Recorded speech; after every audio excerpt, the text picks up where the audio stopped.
The align function will move, rotate, and maybe scale an object to align it with another object.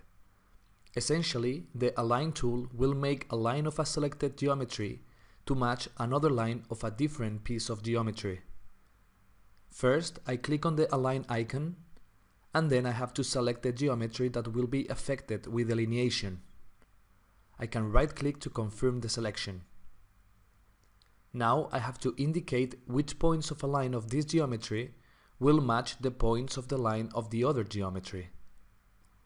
So first I click on this source point and then click on the destination point where both will meet. Now I select the second source point of the selected geometry and then click on the second destination point. Dibac will try to align both lines, but the measurements of these lines are different. Thus Dibac will ask me if I want to scale the source selected geometry to fit the destination line. I click on OK, and you'll see that both lines are now aligned and the geometry has been positioned as expected.